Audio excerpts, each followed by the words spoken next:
Thank you so much.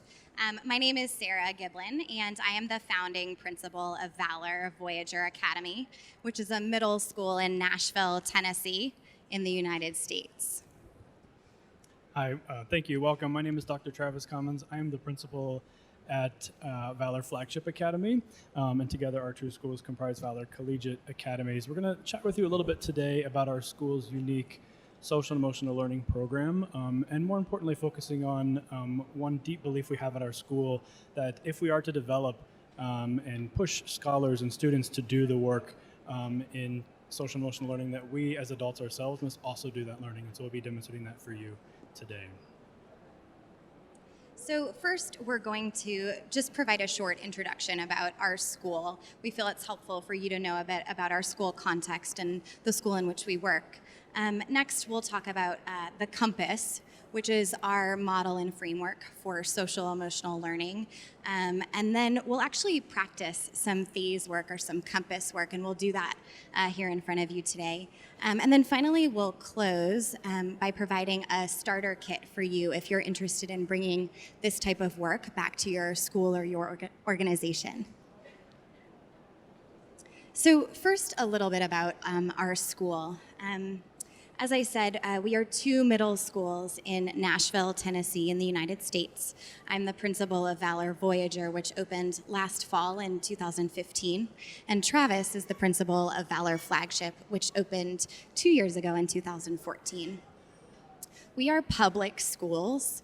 We're charter schools. And so what that means, we're open to all students that live in our school district. We do not have any enrollment criteria for our school. So anyone that lives in our school district, can attend. You don't have to take a certain test to get into that school. And finally, we are autonomous. So we have some freedom to make decisions about our curriculum and our social emotional learning program, but we are held to the same standards that other schools in the state are held to. Our mission is that we exist to empower our diverse community to live inspired and purposeful lives. There are a couple things I want to point out to you about that mission statement. First is the word diverse. We are the first intentionally diverse school in the state of Tennessee. We are racially, ethnically, socioeconomically, and religiously diverse. We also believe deeply, and this is part of our mission, that we are working to, for both our scholars and for our faculty, to live their most inspired and purposeful life. And so because of that, we teach social emotional learning, or 21st century skills, at school. So I want to just share with you a bit about our diversity at our school. As I said, we are intentionally diverse, and so what this shows is the makeup of our student body. Essentially, there's no racial majority at our school whatsoever. About 50% of our students qualify for free and reduced lunch, 50% do not. And then what you'll see on this slide here is some of our results. So in our first year, out of 182 schools, we were the top rated school in our district. Valor is in orange there. And this includes schools that do have a selective enrollment. So this was quite impressive. And then finally, this is also from our founding year, our testing results. Valor is in blue, orange is the state averages, and gray is the district average. And so we outperformed all of the various subgroups that they break down testing data. Our students outperformed those that were non-economically disadvantaged as well as those that are economically disadvantaged. Our English language learners performed better than other English language learners in the state and district, and the same is true for students with disabilities. So we're really proud that our results are consistent across all of our subgroups. I'm going to turn it over to Travis, who's going to talk about our foundational framework, or the Compass, which drives our social emotional learning. Great, thank you, Sarah. And before we dig into the specifics of our model, one thing that we hold really true at our school is that we believe that we teach who we are. if you're standing in front of a classroom, we teach math skills and we teach science concepts, but we also, by the nature of our work, teach the students in front of us the kind of people that we are as humans. We model this in our interactions with each other. We do this by guiding interactions that students have with each other, and we do this by carefully crafting the way that we interact with students as well. And we believe that this work is so important because while we want our students to learn all the academic skills that they have, it's important that they know how to be a good person as well. And we believe that in order to do that, we need to model that ourselves. I have a quick video here. This is one of our assistant principals, Asanat Rodriguez, and she's talking just a little bit about her first experience when she came in to do this work in a form that we call Circle, which Sarah's going to talk about Circle a little bit later, so you'll know what it is. But what's really important about this video that Asanat highlights for you is that doing this work, where you come to your job and you commit to working on your own social and emotional development, is very difficult because it makes you very vulnerable. But we think that vulnerability is really important, and that vulnerability is where we grow as individuals. So just listen to us not talking about the challenge of being vulnerable.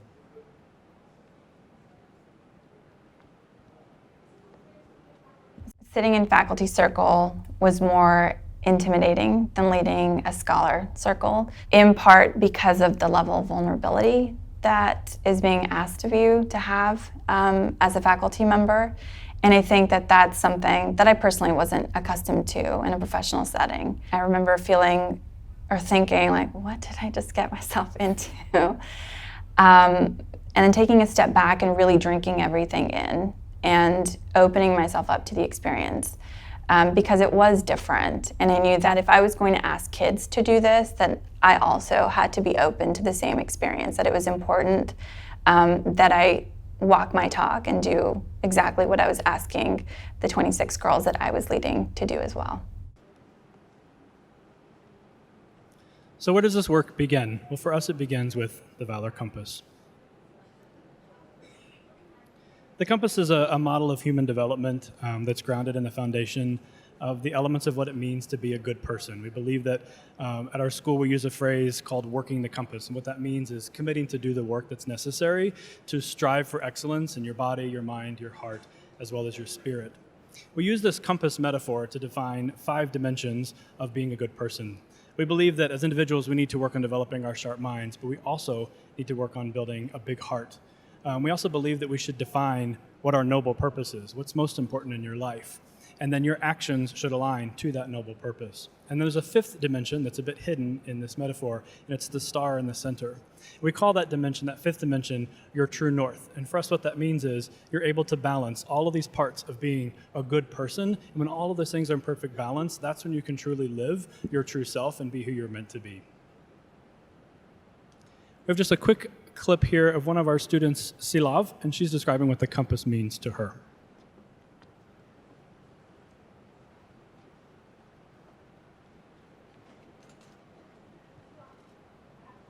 What the compass means to me is like a place to go. It's like find your balance, find your true north, show determination, show kindness, courage, integrity, curiosity, and all those. It's a compass. It leads you to the right path, like a regular compass would.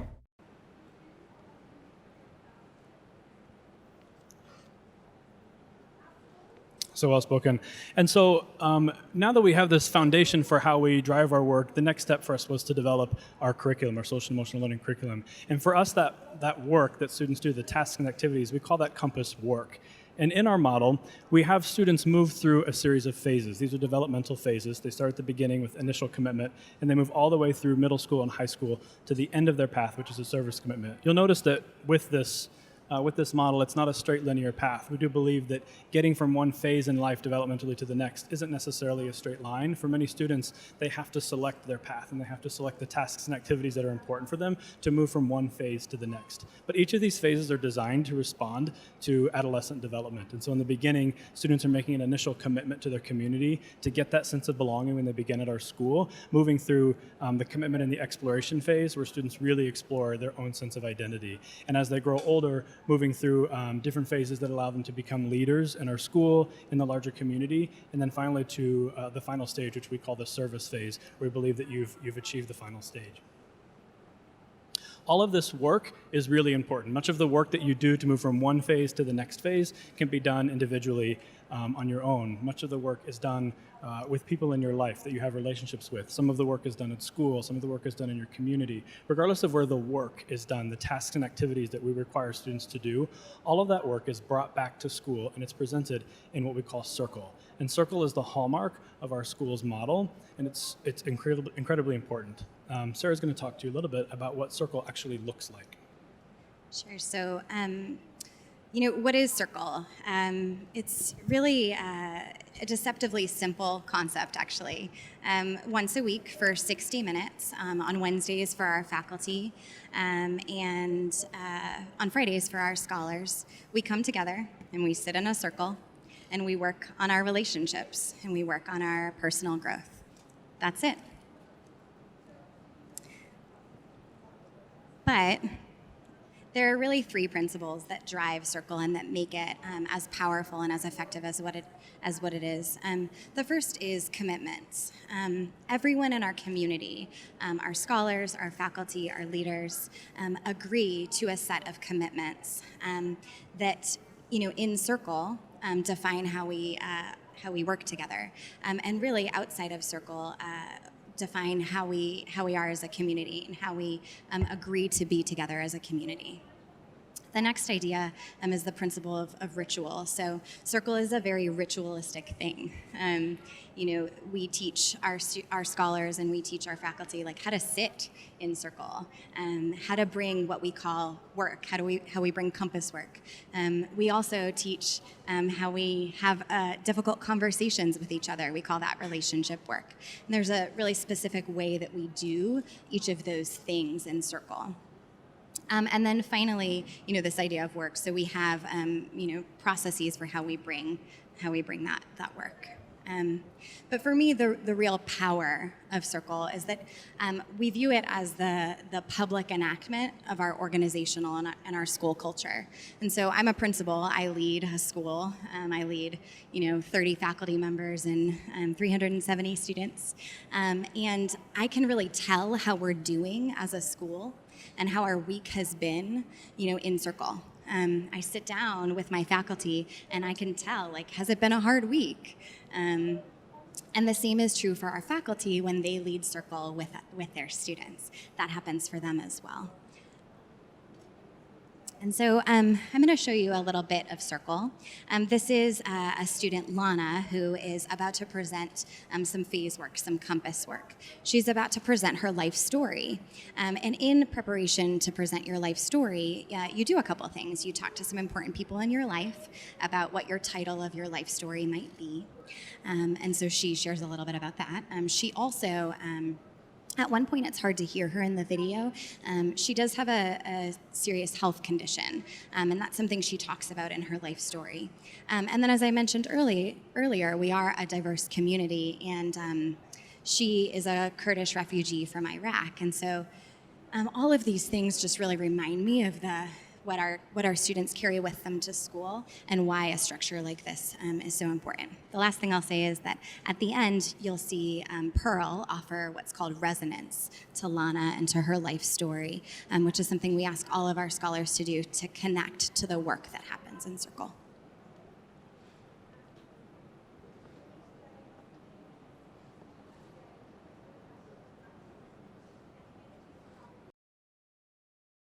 I would title my life Going Through the Struggles, and my mom said that she would name it The Butterfly Reaching the Top of the Mountain, and then my dad said Overcoming the Challenges, and Miss Hodge said The Joy in the Storm. The stories about my family, we're Muslim, and we moved here pretty early. We were all born in Kurdistan, and a lot of people ask us about how it's where is better, here or Kurdistan, and they really asked about the food and how we make it. Something that really surprised me was what my dad one time told me, that I put my mind to everything, and when I do that, I accomplish my goals. So when I was in my last school, I didn't really share anything about myself because I was like shy that they would like make fun of me, but now I feel really comfortable with my mentor group. And I named my life Going Through the Struggles because there's a situation back in my back in Kurdistan, and I have diabetes. And it's hard to do this because I'm still looking on it. It's really hard to go through this.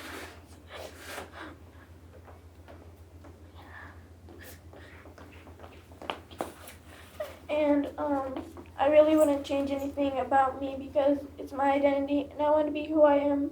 And I wouldn't be who I am without you guys or without my family. So thank you. Lana, thank you for sharing your life story. I saw a lot of love being sent to Lana as she shared. That was very brave. Are there any resonances, anything that stuck with you in Lana's life story? Pearl? I understand how difficult it must be because I've never moved from country to country, so I can't relate with you with that. But I have moved around a lot in my life. And we have been insanely poor, and we've also been like moderately rich before. But like we've had so many ups and lows with our family, and I can connect with you with that because I mean I understand how hard it is, like going from place to place, and just how kind of difficult it is to deal with that. And I'm just saying that I understand, and I also appreciate that you have the courage to say that in front of a lot of people. I understand. All right, and we have one more video of Circle that we want to show you. The next video is actually a video of an adult faculty circle, and this is actually the circle at Sarah's school. And this is an example of what we call relationship work. So instead of work that is prepared going through phases, you may also bring work in which you want to do relationship with an individual within the circle. And so in this example, there's a teacher who's asked to do relationship work with Sarah. And just some context, this is close to the beginning of this school year, and Sarah had asked the teachers to do a little bit of extra work in supporting other teachers, some of our new apprentice teachers, to strengthen our school culture. So an example of relationship work.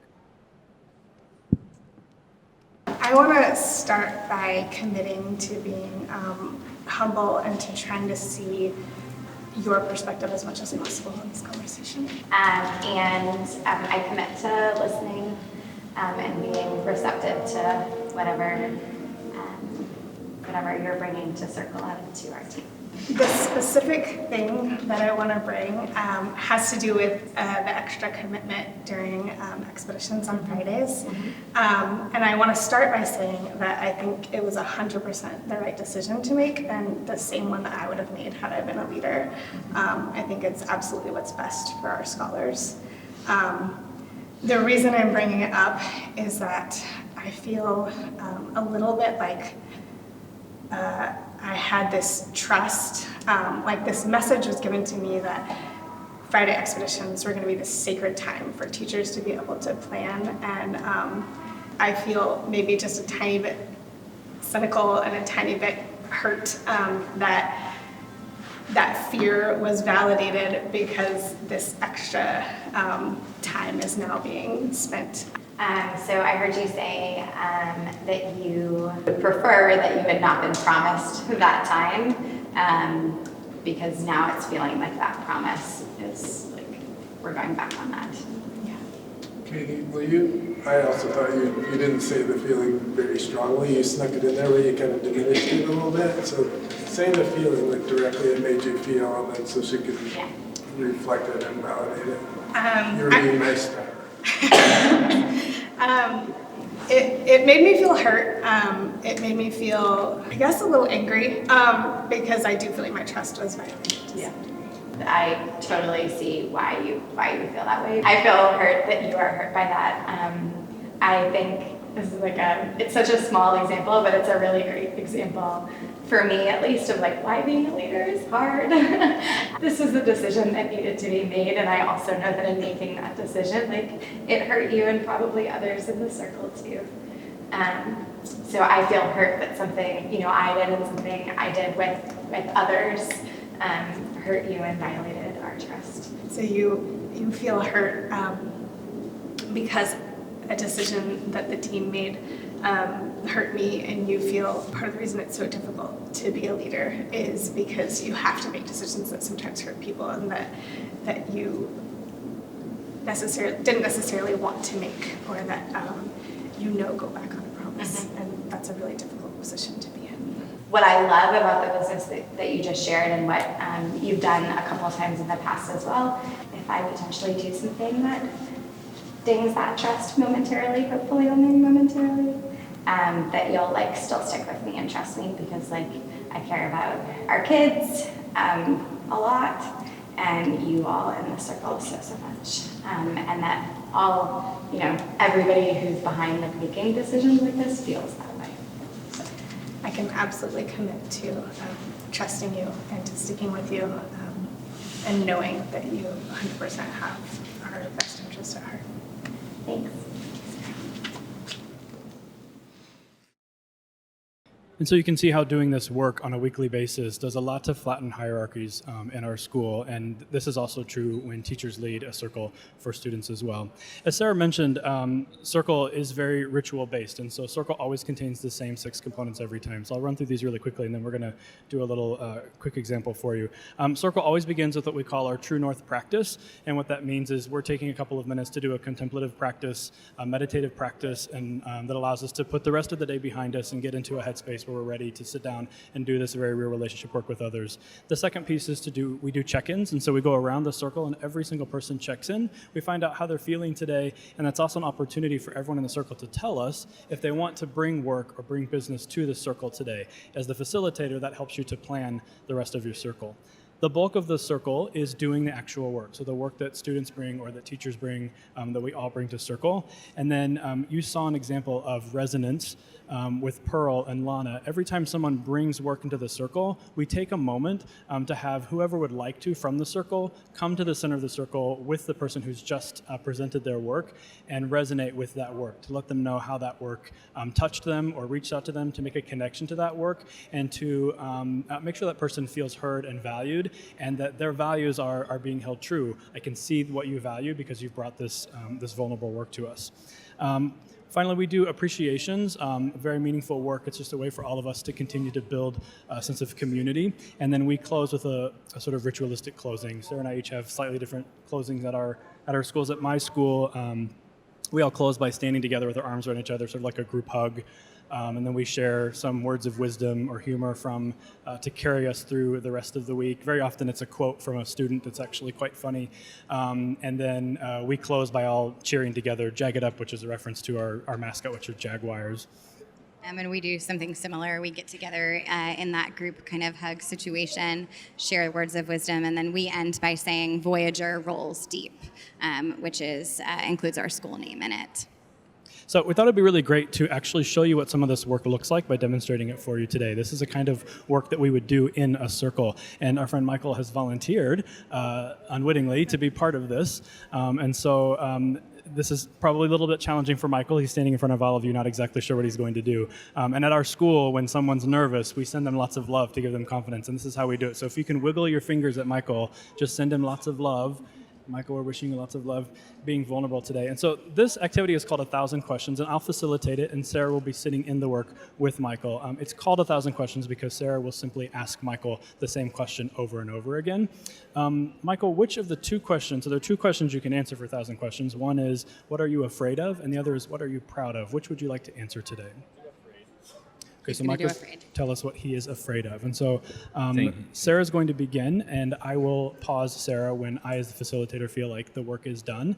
And then following that, Sarah will be the first person to resonate with Michael. So she'll share with Michael what she heard and what really stood out to her. And typically, we would have others in the circle also resonate as well, but we unfortunately won't have time for that today. So you can begin.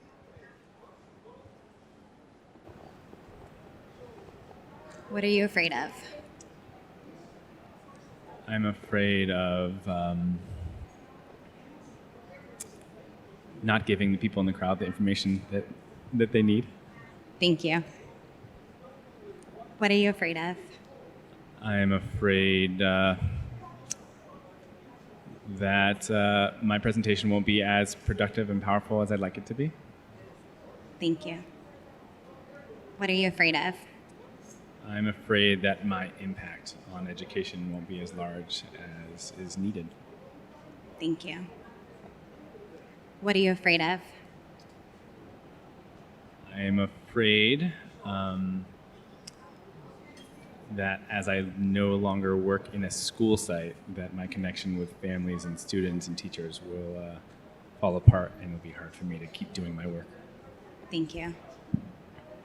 What are you afraid of?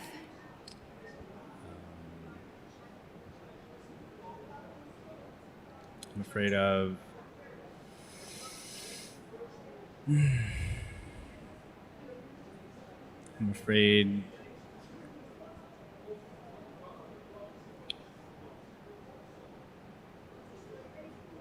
I'm afraid of not honoring the sacrifices that my family's made for my life. Thank you. What are you afraid of? I'm afraid of what happens to young people when they don't get to go to great schools. Thank you. What are you afraid of?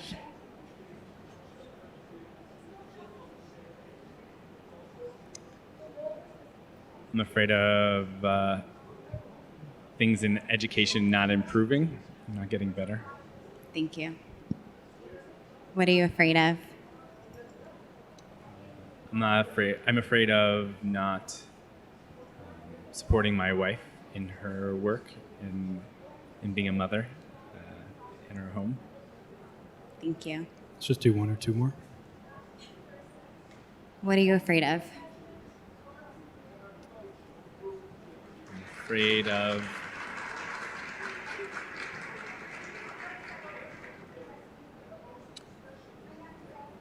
losing connection with and it's kind of similar, but just losing connection with families and students. And this will be my last year being a principal as I move into a director role at the district level. So I've worked in schools for the last 17 years, so it's going to be hard for me not to be on a school site. I'm afraid of what that's going to feel like. Thank you. So, Michael, I want to resonate. I could resonate with so many pieces of your work.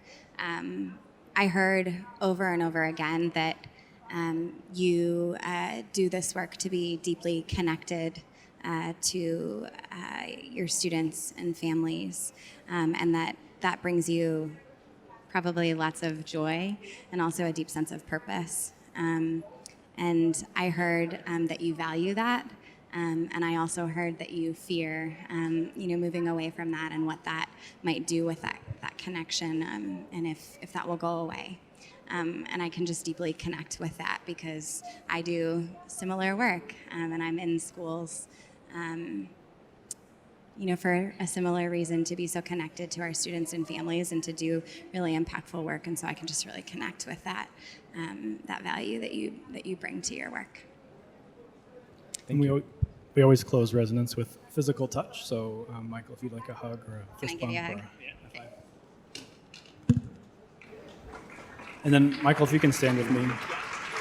I also just want to take a moment to say what really stood out to me is every single thing you named being afraid of, they were your fears that someone else wouldn't reach their full potential, and they weren't selfish fears at all. And that's really powerful to hear that what's really on your mind and on your heart, what weighs on your heart so heavily is not taking care of yourself, but it's taking care of others, and not just your family, but also children and your community. And that's really powerful, and that deeply connects to what I already know from what I've chatted with you about for the last 2 days. And so I'm really glad that you shared that with us, and I appreciate you being vulnerable as well. So thank you. Thank you.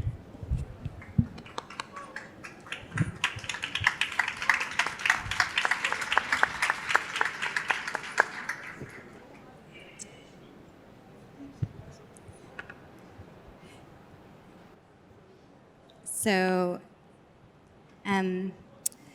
we thought that we would end by just sharing with you, what this could look like if you're interested in bringing this work to your school or to your organization. We've really identified 4 things. First is you need to select a leader. You need to select somebody who can really be all in this kind of work, who can define your vision for social emotional learning and 21st century skills, and can lead a team of people to be all in this work too. We also think that you need to define your own compass and your own phase work. So whatever, we have theoretical beliefs that underlie our compass. And so whatever those theoretical beliefs are that your school draws on, or the standards that you draw on, using that as a framework and sticking to that, and then creating work or creating curriculum that's directly aligned to that is really important for implementing a meaningful system in your school. You also need to dedicate time. So we get together once a week, scholars and faculty. We say that an hour a week minimum needs to happen to support this work happening in your school or your organization. And then finally, 100% commitment. We do believe that you need to have 100% of your faculty, 100% of your students and your families bought into this system, and we also think that you need to come to this work with a set of agreed upon commitments. These are a list of the commitments that we share at Valor Collegiate Academies, and these are not just statements on a wall. These are statements we full-heartedly believe in and we commit to and we recommit to frequently and often, and we use these commitments to drive all of the work that we do both in Circle and outside of Circle. We have shared with you a resource guide that has links to several resources, several videos, much of the phase work or compass work that we do. And so there's a 1-page resource guide that's available for you that brings you to lots more resources. Many of them, if not all of them, actually all of them are in English. So, and then also this is our contact information as well. You can please feel free to call or email Travis or myself. Thank you so much.